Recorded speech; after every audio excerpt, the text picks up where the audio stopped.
Bom, trazendo aqui mais destaques também desta edição, Eugênio Esber escreve uma carta aberta a Hugo Motta, lembrando o presidente da Câmara do processo histórico da anistia no Brasil e que a pacificação do país está nas mãos do Congresso Nacional.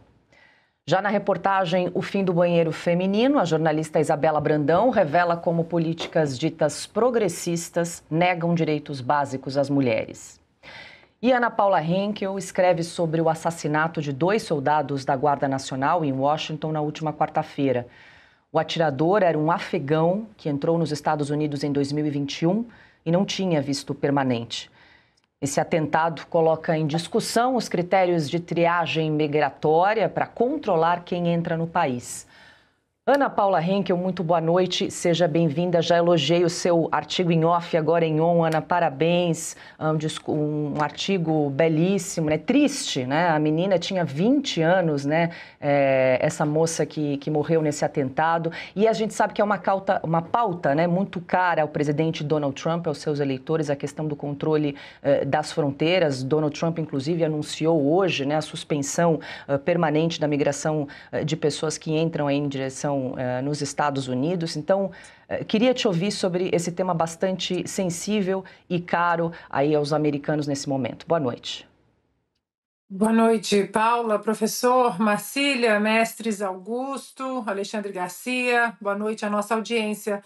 Então, Paula, ontem, uma data muito celebrada, talvez a data mais importante para os americanos, que é o Dia de Ação de Graças, né, o Thanksgiving. Mas o país teve um Thanksgiving com muitas lágrimas, porque ontem a Sarah, que fazia parte da Guarda Nacional da West Virginia, que estava em Washington, D.C., ajudando nessa operação de trazer mais segurança à população, ela não sobreviveu ao tiro a queima-roupa desse afegão e infelizmente faleceu 20 anos, com a vida toda pela frente.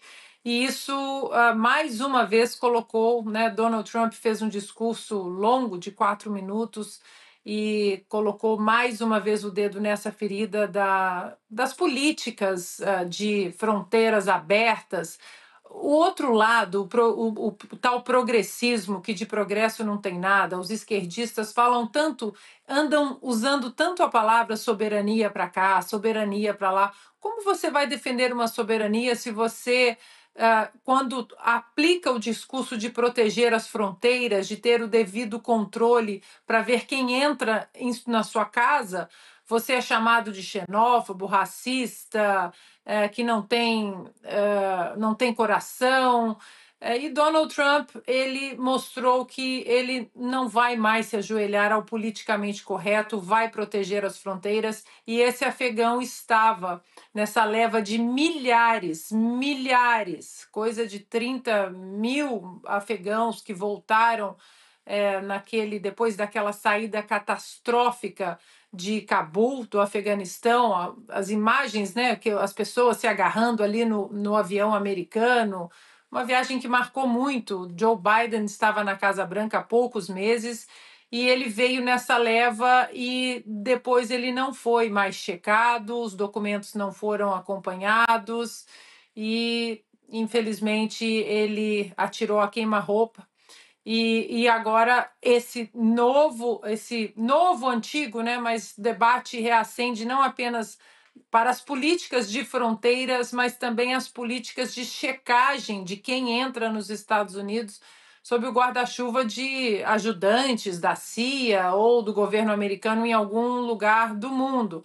E aí também explico ali no artigo, Paula, e falaremos bastante hoje no De Leste a Oeste, às 20h30, como essas políticas, o politicamente correto nas políticas migratórias está mudando. Dinamarca, Reino Unido e Irlanda estão começando a apertar, endurecer as leis migratórias, e eu acho que é mais um ponto positivo eu diria, nesse jeito mal criado do Donald Trump de colocar o dedo na ferida e expor problemas que às vezes ficam escondidos sob um falso manto, né, de humanismo, de humanitário. e não é bem assim. Então, um dia triste, o país chora ainda. O dia está estranho, Paula, porque é uma menina que jurou lealdade à bandeira, jurou lealdade, né, ao povo americano. Então, é o mínimo que podemos fazer é chorar a morte dela e orar pela sua família. Mas as políticas migratórias agora eu acho que começam a voltar para onde nunca deveriam ter saído.